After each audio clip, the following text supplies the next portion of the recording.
We're back with political novelist and attorney Ken Eade and business consultant, talk show host of Business Game Changers, Sarah Westall, discussing the 2015-2016 presidential campaigns. Before the break, we were remarking how popular Sanders and Trump are for taking on the establishment. I, like Sarah and Ken, feel this is the result of the American people feeling that they are being pushed against the wall. How would you describe this point in time, Ken? This is Johnny Bluestar. Welcome to Threshold, a global media event. Is the universe just a random dance of atoms, or is it a manifestation of a supremely intelligent architect? Can its purpose, or our purpose here on Earth, be adequately assessed? Can we commune with it, know its intentions, cooperate with its direction? Here, we define Threshold as a gateway state of awareness, allowing mankind to cross into a place of real cognition. Threshold allows us to approach questions of higher reality through the door of experience, rather than mere belief. Welcome to Threshold, where we tear away the veil from commercial media, bringing our audience and participants into another realm of reality and enhanced communication.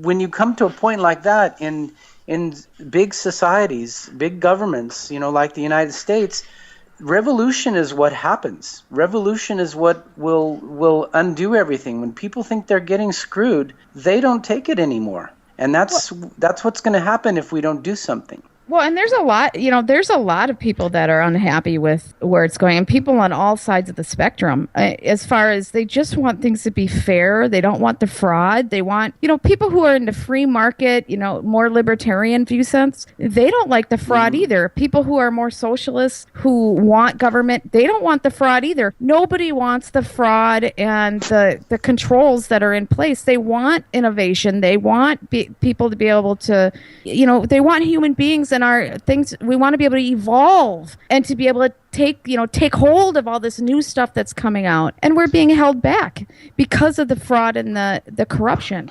So maybe, Sarah, maybe it's a good thing that people are becoming more interested in listening to these debates, and discussing these issues, because now with the tools that we're talking about on the internet, you can go and you can see how your congressman votes on something. And if you disagree, you can call them, you can email them, you can vote them out, you can organize, and I think it's a start of something that could be good. I think it is. I agree. I agree. Even with Trump, because Trump brings up a lot of important points. Yep. And we'll get to more. He does, but I just not important policies, important points. Yeah, points. Well, and you guys do know that the opposition to Trump are planting. Some of the real radical people are actually planted by the Democratic side, and so the politics behind the scenes are really brutal. I mean, Trump is just more in your face, but as far as what they're doing behind the scenes, it's not cleaner and nicer.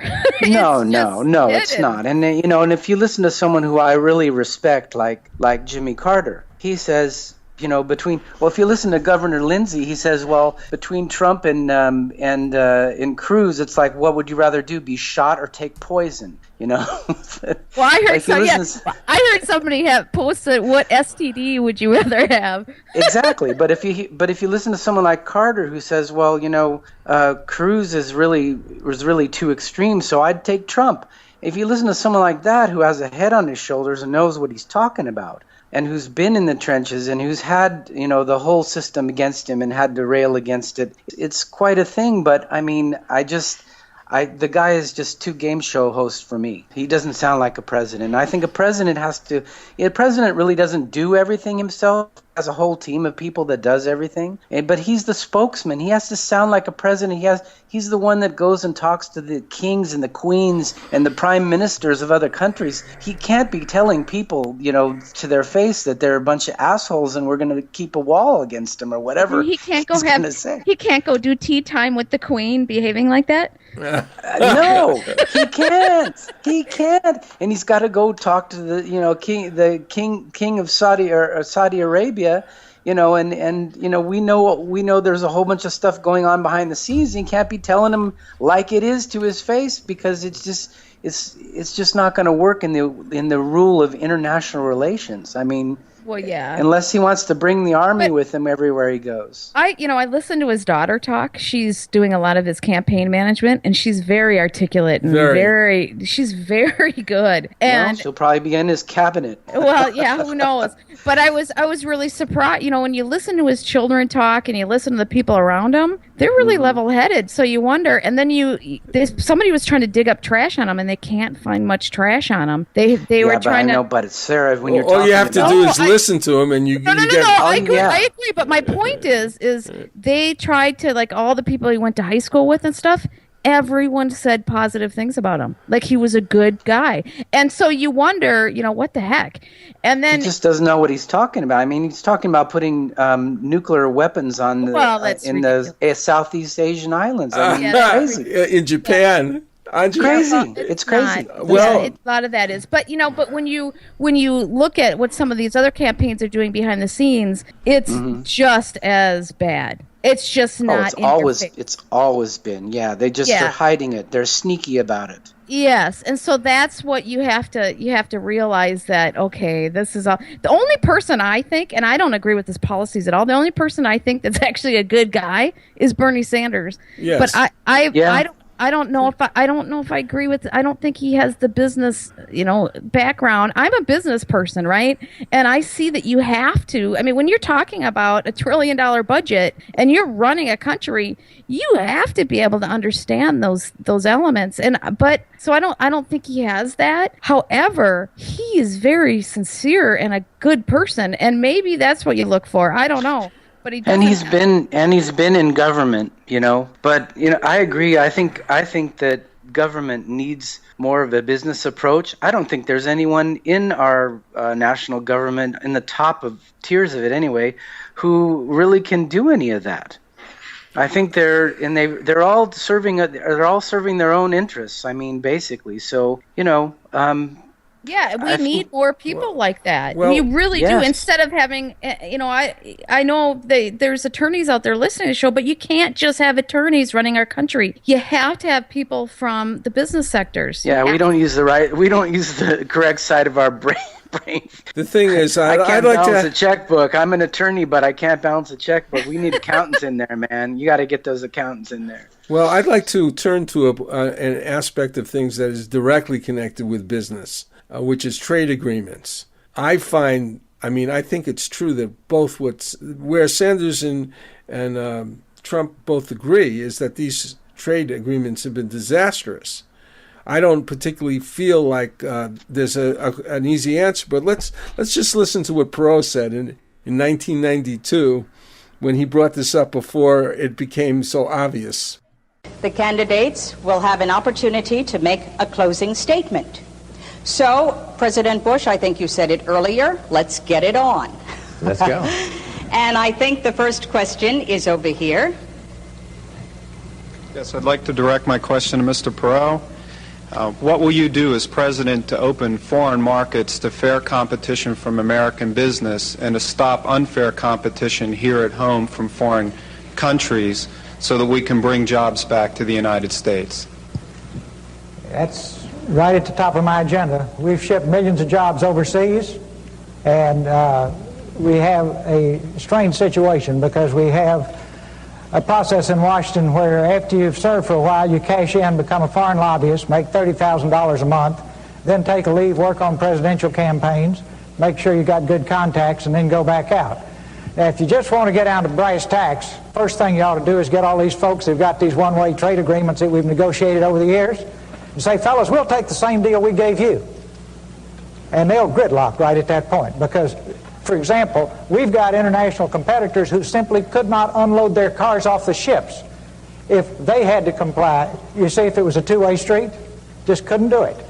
We have got to stop sending jobs overseas. To those of you in the audience who are business people, pretty simple. If you're paying $12, $13, $14 an hour for factory workers, and you can move your factory south of the border, pay $1 an hour for labor, hire a young 25, that's assuming you've been in business for a long time, you've got a mature workforce. pay $1 an hour for your labor, have no health care, that's the most expensive single element in making a car, have no environmental controls, no pollution controls, and no retirement, and you don't care about anything but making money, there will be a giant sucking sound going south. So if the people send me to Washington, the first thing I'll do is study that 2,000-page agreement and make sure it's a two-way street. One last point here. I decided I was dumb and didn't understand it, so I called the who's who of the folks who've been around it. And I said, why won't everybody go south? They said, we'll be disruptive. I said, for how long? I finally got them up for 12 to 15 years. And I said, well, how does it stop being disruptive? And that is when their jobs come up from $1 an hour to $6 an hour and ours go down to $6 an hour, then it's leveled again. But in the meantime, you've wrecked the country with these kinds of deals. We've got to cut it out. Thank you, Mr. Perot. Well, I think that's pretty much close to what we've been talking about, needing some business people, right? Well, yeah, it's obvious that he knew what business people will do. He knows the motivations. And it's because that's what business people are charged to do. But if you get them in government and they're charged to do something else, like take care of our country, they're going to see that's a bad deal. Yeah. I think it's not a black and white situation of how how NAFTA affected the country. But on one hand, factories have closed down, moved overseas, and that's hurt communities, in the Rust Belt. On the other hand, the companies are going international. We basically have a world economy now, and they were moving in that direction anyway, and we've got to compete with other companies in other countries who are going to make products cheaper. The thing is, we do everything by cronyism and special interests, and we've got certain principles we have to live by. I don't want to take clothes that have been made by child labor. There's principles that we have to maintain, that in negotiating these agreements, there has to be those certain principles, but that's all thrown out the window when the cronies are doing it. That's the problem, is getting people who are just ethical in there. I mean, how do we get people that are going to be doing things for the right reason? But the problem is, if they don't do things for the right reason, then the corporate, the fascist state takes you out. Takes over. But the thing is that the solution is not putting tariffs on imported goods. That's just going to make prices go up for average consumer, and that's just going to make Joe Blow's market budget higher when he goes to buy the things he has to buy. But how do you deal with it then? Because you have to do something. Then maybe you put laws in place. If you are doing these kinds of practices, we won't buy from you. I don't know. I think it's complicated. The agreements, you've got to put. It is complicated, but when you negotiate these agreements, you have to put certain provisions in them, like any other contract. And these are the things that have to be respected. These are the absolute minimums that we're going to have to watch, and there's certain things that have to be in there to prevent that.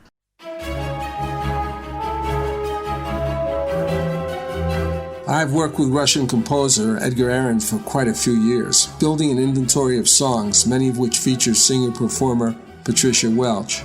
We will soon be releasing these songs, components of an album and a musical in progress called Hadley's Castle. When Edgar and I first got together, I was amazed by the brilliance of his musical scores created for movies, TVs, and animations. Here is a sample of the work he did on the Russian TV series, available now on Amazon, called The Secret Agent's Memoir, which had 2 seasons.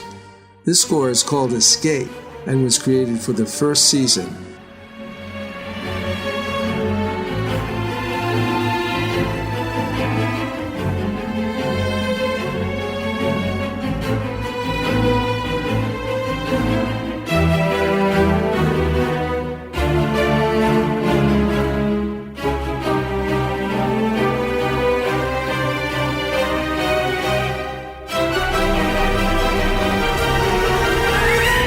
I am very pleased to say that Bridge of Light Productions, a division of New Galaxy Enterprises, is proud to be the contact point for television and film companies seeking information about this amazing composer's work. If you're in the entertainment business and wish to know more, contact me at johnnybluestar@gmail.com. That's johnnybluestar@gmail.com.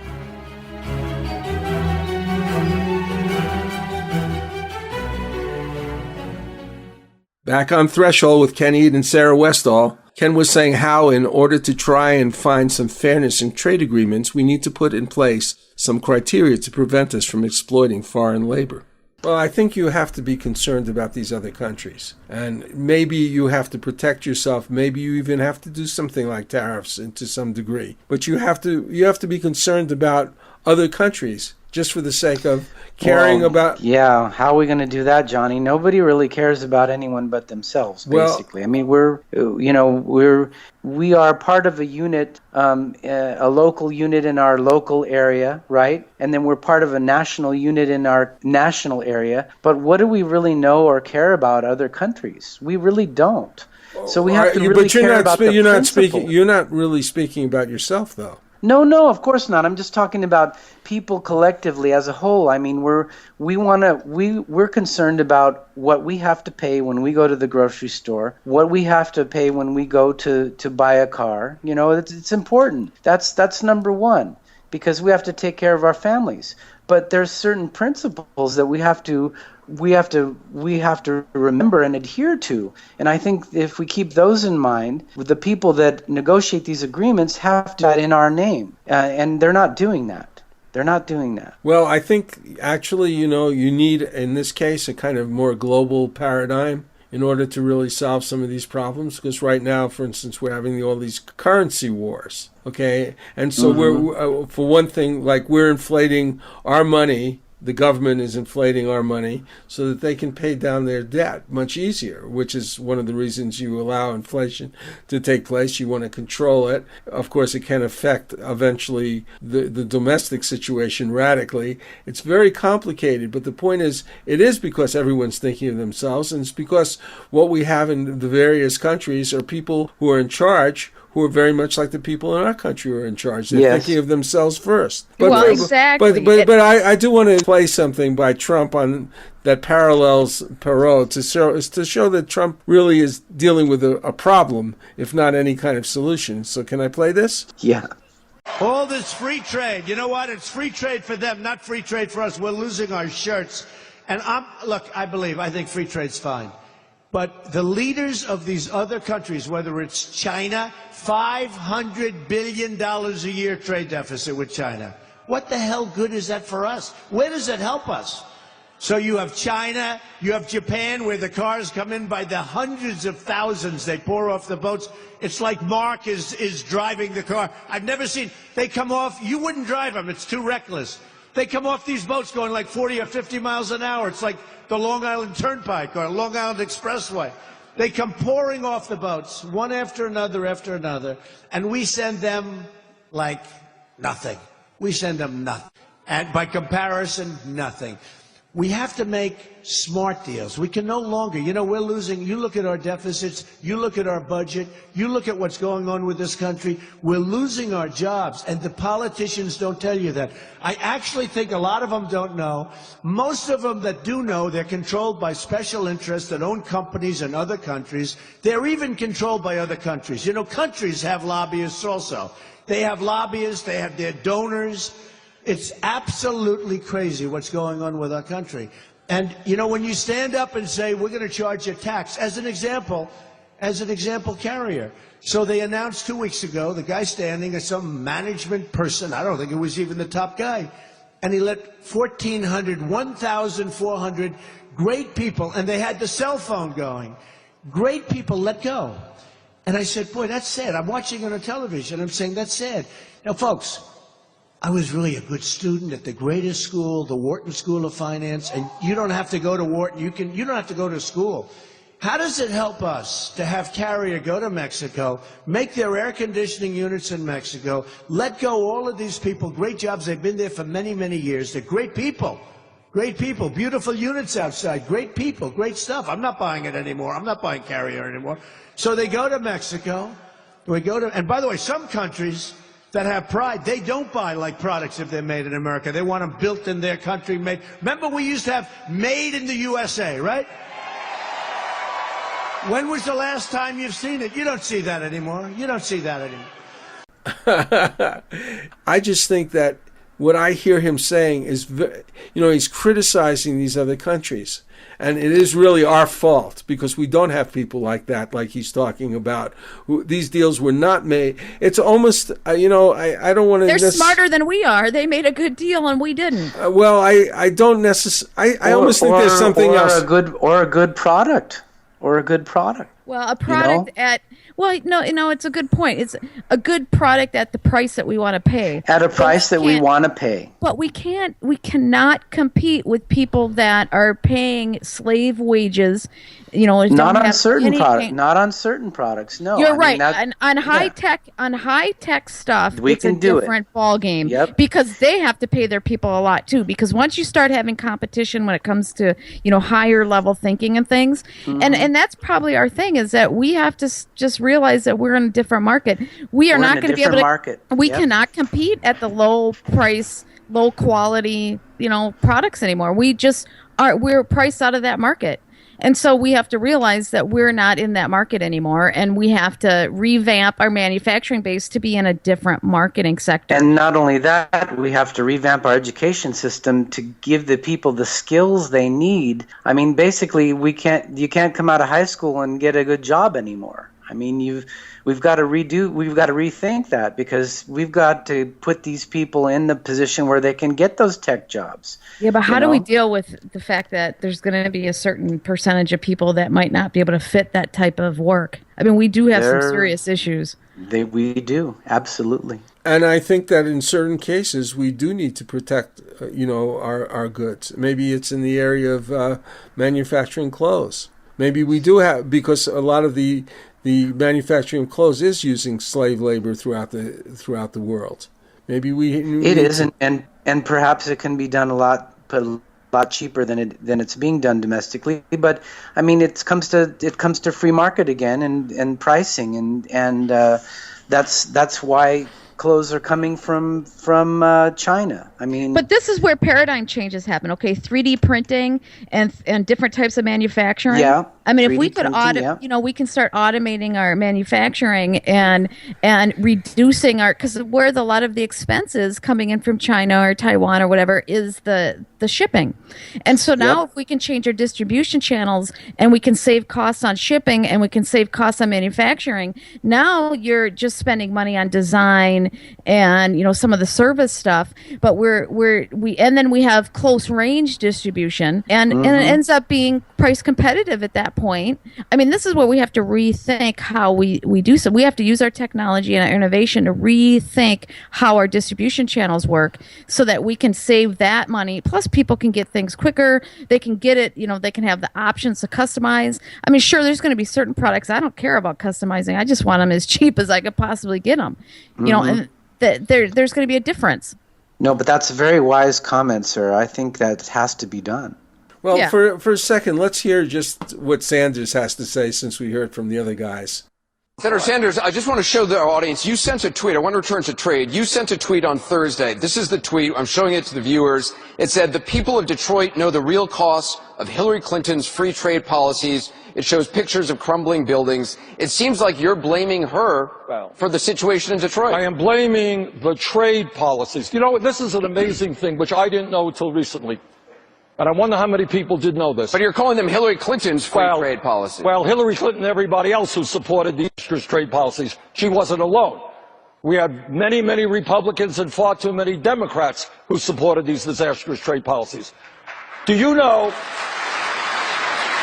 that in 1960, Detroit, Michigan was one of the wealthiest cities in America? Flint, Michigan was a prosperous city.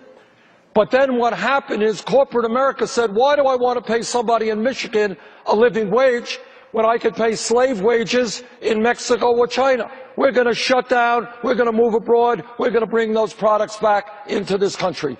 Those trade policies, as much as any other set of policies, has resulted in the shrinking of the American middle class. And I'll tell you what else it did.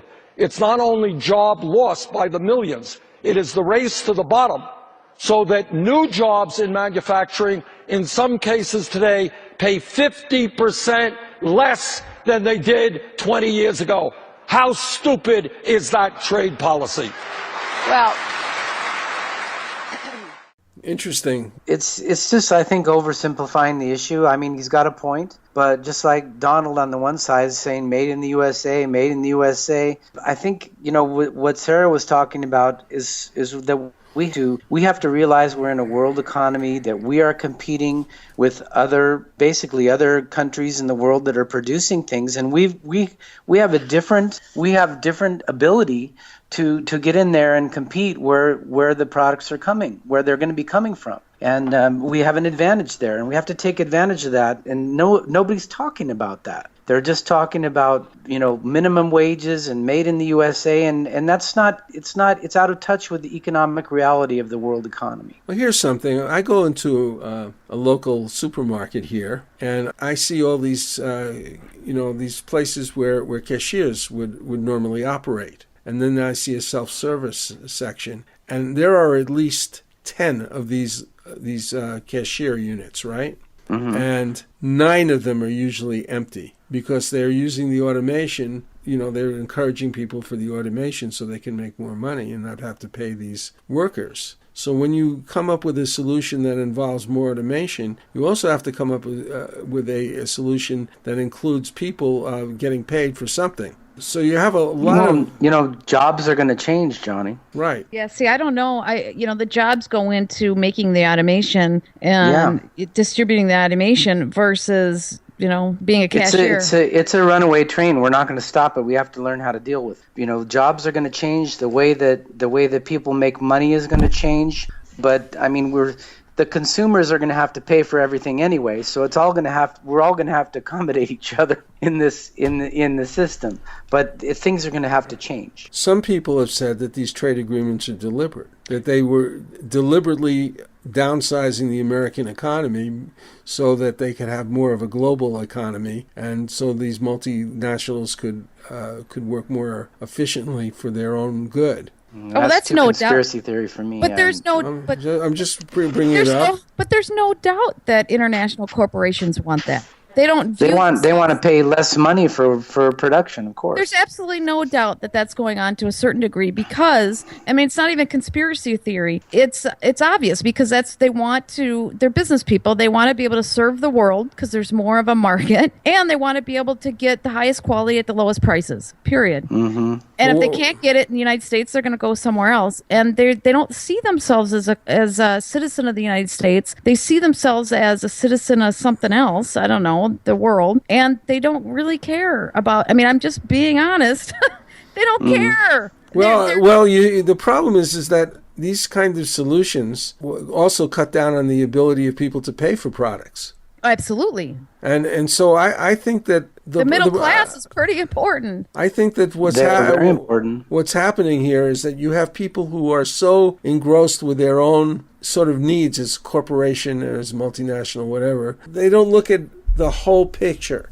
And we need a kind of trade agreements that allow everybody to be prosperous. Well, if you're representing the United States, then you got to make sure that if, for example, with China, what they do is they lower their currency, so it's hard to compete there. But then they also subsidize the industry so that industry can undercut our pricing, right? Yeah. We do that. We've done that too in agricultural fields where we've taken over whole industry sectors. I have a show that I did with John Perkins, and he explains how we've done that to different sectors where we undercut, based on subsidies. And so when we identify that a country's doing that to us, those are the details that we have to pay attention to. We can't allow somebody to undercut us by that because they're going to take over our sector. And that's their strategy. We can't be that naive, and we have to be more astute in what we're doing. Well, I definitely don't think we shouldn't have compromised our standard of living. Whatever solution we had shouldn't have produced this. I think also we have to be responsible in negotiating these agreements where we're not bringing in dangerous foods, which we've seen that disastrous consequences of when that happens. We're not bringing in products that are produced by slave or child labor. And, this has to be something we put our foot down on. Well, and in some ways our quality of life has gone up, and other ways it's gone down, right? We can get goods and things a lot cheaper. We can get certain things cheaper. Our healthcare, our education, our housing, that's all more expensive. Things that are really important are more expensive, but the average daily stuff is less expensive. Well, let's turn a little bit to back to another favorite subject here. Though I'm not personally a fan of Donald Trump and his ideas, I admit to the guilty pleasure has provided me with permitting the often somewhat staid platforms for running for high office to be a virtually explosive treasure trove of the surprising and unexpected for even the most discerning viewer, and a magnet for television ratings that more than equals the best reality show, including The Apprentice. In my case, he has managed to tap emotions like horror, incredulity, shock, outrage, bewilderment, suspicion, panic, and revulsion. For others, to his credit and power, he has struck sensibilities threaded with gratitude, excitement, self-esteem, optimism, including a strong sense of moral and even ethnic superiority and a drive to succeed at any cost. And he's managed to spread his flamboyancy and controversy into all of the campaigns from all these candidates, especially the Democrats. Recently he appeared on CNN Town Hall. I don't know if you guys saw this, with his family. Did you see him actually talk with his family, with Anderson Cooper? No, I missed that one. Well, I didn't. Extremely friendly and lucid people. These people, like you were talking about his family before, respecting, supporting him. They made clear that his disposition and manner towards communicating with his family was quite different than his demeanor with other people. Yet, in many ways, Trump's a very smart problem solver and can be quite charming. But after this short break, we start to discuss foreign policy issues, which has stirred up a great deal of controversy, forcing his Republican and Democratic contenders to pay him a lot of attention. So let's hear something about one of his potential initiatives. Here's a famous initiative of him, which I'm going to play something about. Donald Trump has finally given details as to how he proposes Mexico is to pay for that wall. Remember the wall? Remember when America was great? Remember when Donald Trump wants to make America great again by building a wall and having Mexico pay for it? Well, finally, he's come up with his rationale and the economics behind it. And he's calling to hold Mexico to ransom. That's what he wants to do. He wants to make it illegal for Mexican immigrants to send back money to the families back in Mexico. The statistics are something like $25 billion every year is sent back in wire transfers from Mexican immigrants who live and work in this country back to their families back home. And he wants to make that illegal. He's citing a clause under the Patriot Act to do that. And he says that if I withhold the payment back, the wire transfer of that $25 billion back, and say to Mexico, you give us $8 to $10 billion to pay for the wall, and then we'll release the $25 billion that comes back into you. $25 billion accounts for about 2% of Mexico's GDP. He put all this together in a 2-page memo that he put to one of the national publications. This is what he said specifically. He said it's an easy decision for Mexico. Make a one-time payment of $5 to $10 billion, nice narrow number there, to ensure that $24 billion continues to flow into their country year after year. This is under the memo, compelling Mexico to pay for the wall, and it's emblazoned with Make America Great Again, his logo and that slogan. Now, here he's talking about how Mexico will pay for the wall. All these people are sending money to Mexico, $24 billion a year. Some of these people have come here and I worked in Coachella for a Spanish-speaking station, which was associated with a rock station. And you didn't see all those billions going to Mexico, Johnny? I saw people going and transferring money all the time. They are. And these but are they're not going to pay for a wall. Anyway, these people are living on the edge of hardship, and yet they're sending money to their families. And one of the reasons they came here was so that they could send money to their parents or other family from even from a really bad state that they're in at the point where they themselves don't have the proper food, medical help, or a decent livable environment. But it's better than in Mexico, and they want to help their families. But of course, deporting them back would be a tremendous hardship. Now, cutting off all their money being sent home, this could be a terrible situation for these people. Here's a short clip of Your Kisses Never Die, written by myself as lyricist and Edgar Ahrens as composer, and sung by Patricia Welch for a musical in progress called Hadley's Castle. We must have known this place before, where waves crash cruelly on the shore, and wind carves out remorseful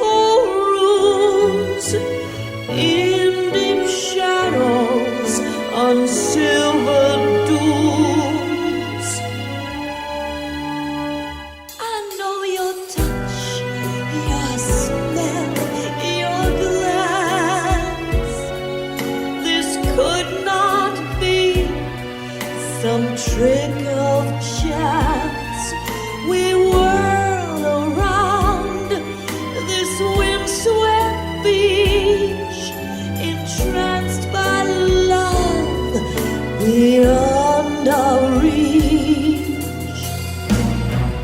Your kisses never die. They live inside of me. They linger on my lips like some familiar mystery. Your angel's touch has giant wings that beat against the sky. Your kisses live inside of me, inside of me. They never die. They never die. Before our short break, we were talking about Trump's idea of getting paid by Mexico for the wall at the border separating our countries. Well, what do you think of this idea of his idea for paying for the Trump wall by cutting off their income and blackmailing their, basically blackmailing their government? So stealing from them, basically? Well, you can't do that. No. My husband's from Mexico. He moved here when he was 10, and my whole side of the family, his whole side of the family is from Mexico. My kids are Mexican. So I have a little bit of insight into some of this stuff, but there are some major issues with that border and drugs and violence and things going on. As far as forcing them to pay for a wall, I mean, that's ridiculous. I don't think there's any legal way to do it.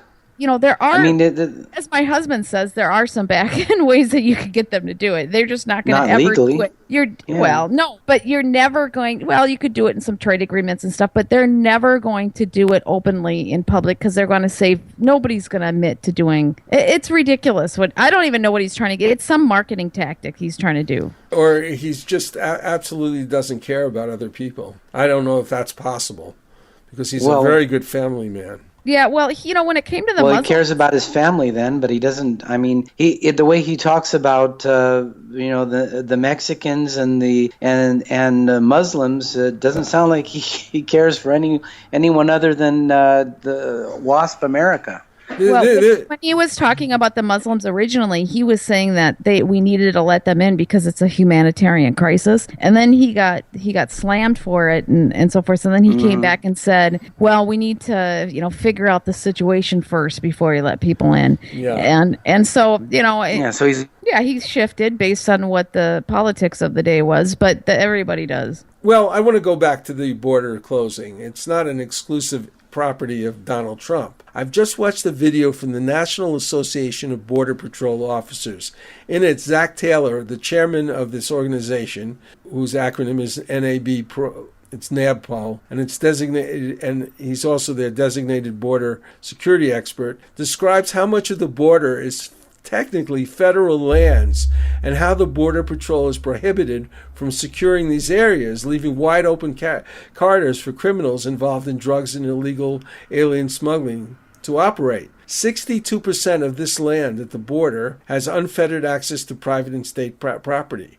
In 2010 to 11, the Tucson sector of the Border Patrol stated they were apprehending approximately 3% of illegal aliens they know to have entered. Recently, the claims and concerns about illegal border entry is mounting, with the allegations that Middle Eastern terrorists have been able and will continue to be able to penetrate the borders. I'm not able to validate these concerns at this point. What's your opinion? What do you think? Are our borders open corridors to crime and terrorism? Is there truth to the dangers to national security and safety and what we should do about it? How extremely important is this, or is it just mostly talk? I think if there's a sophisticated terrorist group, they're gonna get in anyways. I don't know if a wall. They could go in through Canada and other areas, I suppose, if you really wanted to get through. But they could come in through any port of call, actually, Sarah. Yeah. Yeah, well, but that doesn't mean you shouldn't try to prevent them from coming in. Well, they've been trying to prevent terrorism at the airport, but basically it's, I don't know how effective that's been. They'd like to cite cases where they potentially saved us from this or that, but I don't know how true they are. I don't think that would, what's being done there is what I'm talking about at all. I'm talking about people coming into this country. And well, I think what's happened, I went through Canada's border with a group of young girls. They're all like 11, 12 years old, this hockey team. And I couldn't believe how abusive and how rude the United States border agents treated us as we were coming back into the country. Every time, Sarah, I live in Europe, and every time I come to the States, I feel like a criminal, and I'm a citizen. And, my wife's a Russian citizen, but we're married. So she comes through the regular citizen line with me. And sometimes it takes, they let me through, and sometimes it takes 3 hours to get her through. So, I always feel like, I'm, and you come in with a group of foreigners like Germans or whatever, you come in on Lufthansa and you feel like they're going to put you all in the gas chamber. Yeah, it is really terrible. The Canadians were very kind and friendly, and they were welcoming us into the country. And then we came back over the border to come here, and I was ready to, complain somewhere because I couldn't believe how awful they treated us, and how, we had these 11, 12, some of the girls were just treated so awful. They have this abuse of power. I don't know what to tell you. I was ashamed that this was our country, and we were all American citizens. There wasn't any of us that weren't, and they were a bunch of little girls. Yeah. Well, they're actually, searching toddlers and I've seen. Well, okay, you can search a toddler and do it in a friendly, respectful manner. These guys without did it without scaring the hell out of them, but they don't do that. No. Well, let's go on more with some accounts of what's going on at the borders from other perspectives. Here's one. Nearly 9 years after 9/11, the United States is still facing a major terror threat. You may be surprised to learn who agents are catching trying to cross the border from Mexico. We reviewed congressional reports and traveled to the Southwest to find a threat that affects us here in Metro Atlanta. The Border Patrol uses choppers, ATVs, and horses to patrol the 2,000-mile southwest border. Most of the illegals caught crossing are from Mexico or South America, but thousands are classified as OTMs, other than Mexicans, including hundreds from nations that sponsor terror.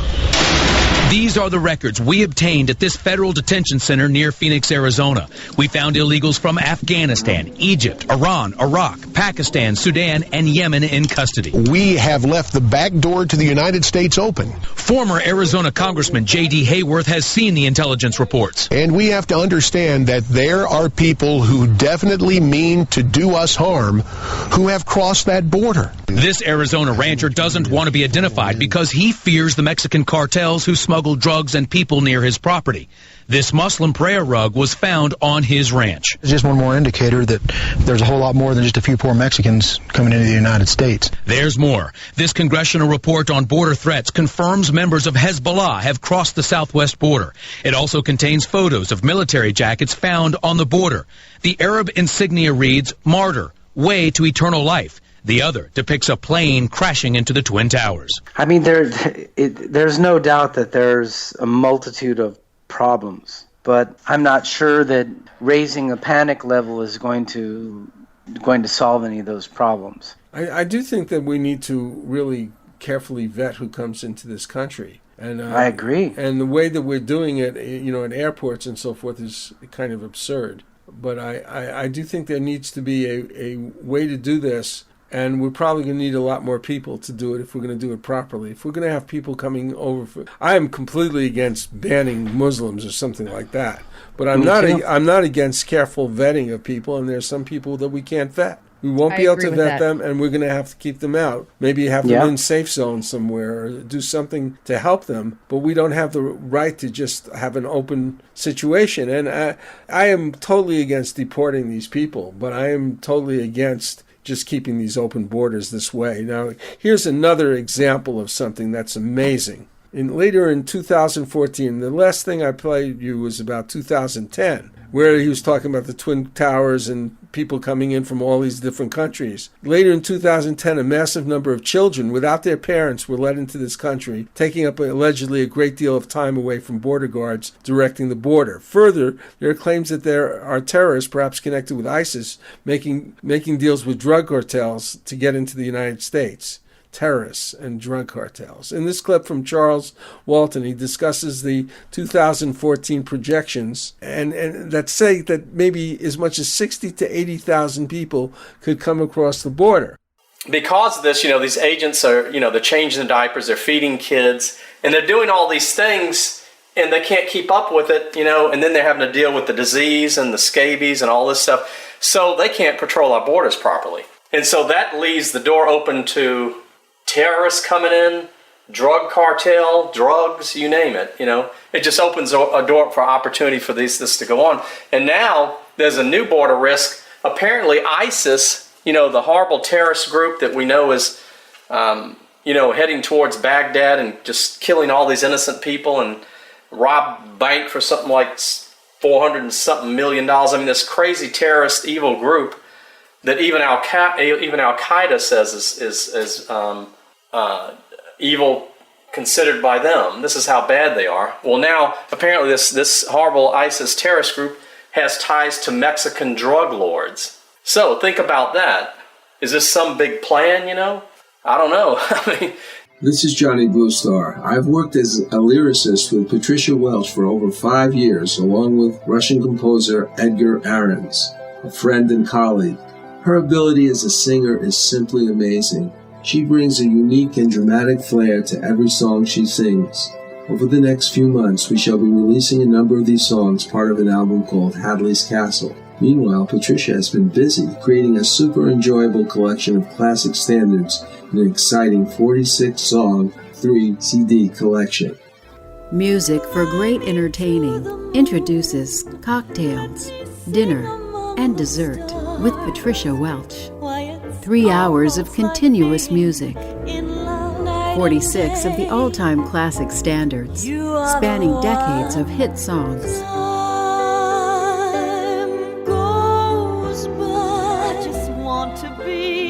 Going to a friend's home for dinner?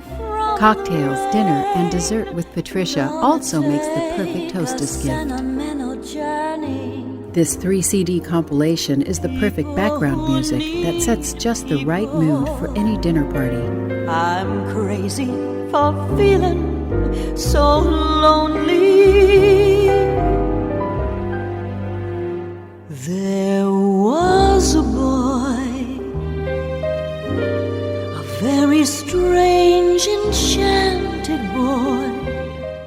To purchase this album, just go to patriciawelch.com/CD. That is patriciawelch.com/CD.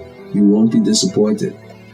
Prior to the break, we were talking about multiple people, often improperly vetted, coming through our border.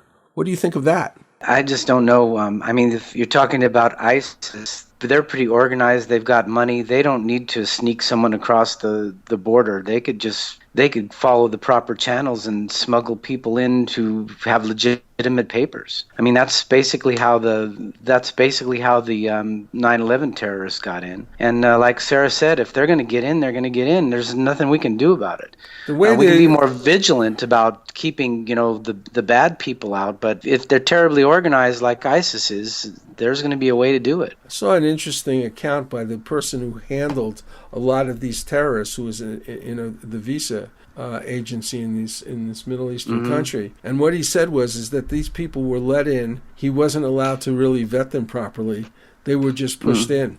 That's what I'm talking about. That's if there's bribes being given to get a visa, and these people are coming in with legitimate papers, then that's where you have to solve the problem, not by putting more machine guns along the border, because the people are just coming in through regular ports of call with legitimate papers, and there's not a whole lot you can do about it except ask them questions. The problem, we have so much corruption at every level, and if there's bribery going on, and they can just buy stuff off, there needs to be an overhaul of a lot of things. Yeah. a giant paradigm shift. Exactly, Johnny. Exactly. And that is a real serious I mean, we can't have a war on this and a war on that. We have to have a war on our own corruption. Is basically what we've got to do. If we're so fond of doing wars on things, we have to have a war against our own corruption. That's a great. I mean, that's perfectly well stated. I think we need a citizen rights foundation. Anyway, getting back to what we were talking about, let's go to the big one, the famous one. Just to hear his voice again. Shall I read you the statement?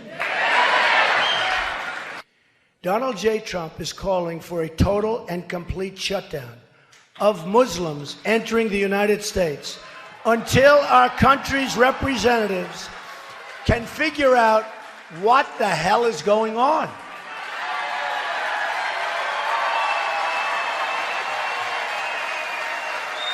We have no choice. We have no choice.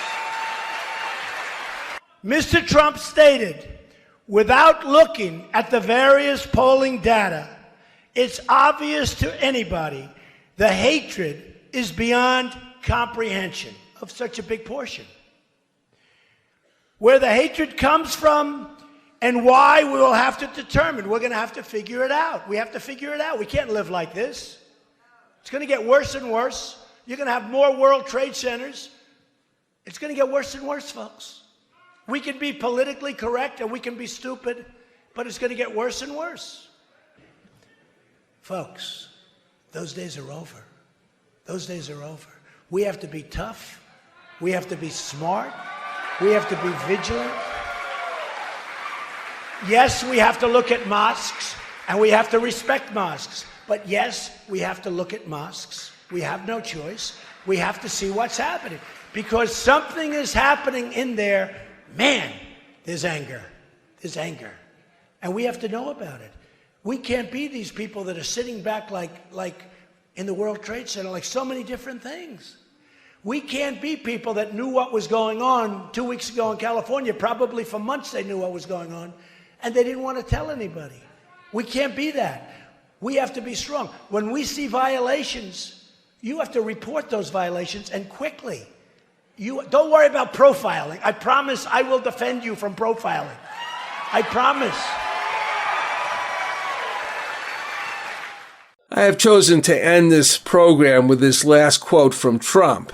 A proposal that in itself dilutes in my mind the value and feasibility of a campaign that prizes its ability to create real change through new or revitalized political paradigms. To me, this proposal is like Abu Ghraib, sending a signal to disaffected Muslims that the United States is not like Islam, creating a further terrorist recruiting tool based on a distortion of the real sentiments of most Americans and their politicians. Secondly, how can we ask our Islamic brothers to fight with us against our mutual enemies if we disdain them so much? Thirdly, how can Donald Trump expect to be a third-party negotiator with Israel and the Palestinians, which he claims he could be, possibly, even though he says this is the toughest deal to negotiate ever? I think he has canceled out his credibility for this negotiation, as well as alienating Muslims in America. The fourth problem. Muslims in America who love and cherish this country are among the best defense against domestic terrorism. Of course, as campaigns go, this proposal of banning Muslims from coming to America was a long time ago. Most recently, annoyed by our expenditures on defending foreign countries, his call for arming South Korea and Japan with nuclear arms, a further descent into political surrealism. I would like to thank Ken, Eade, and Sarah Westall for their participation. The biggest problem that I see is what Ken and Sarah talked about, the deadly corruption that lies behind all our efforts for real change. We need an informed and enlightened citizenry to lead the way to create the foundations for real government that represents the true needs of America and planet Earth. And to this end, I ask my audience if they wish to join with me in prayer for the true blessings of liberty, democracy, prosperity, and freedom for all of us. See you next on Threshold.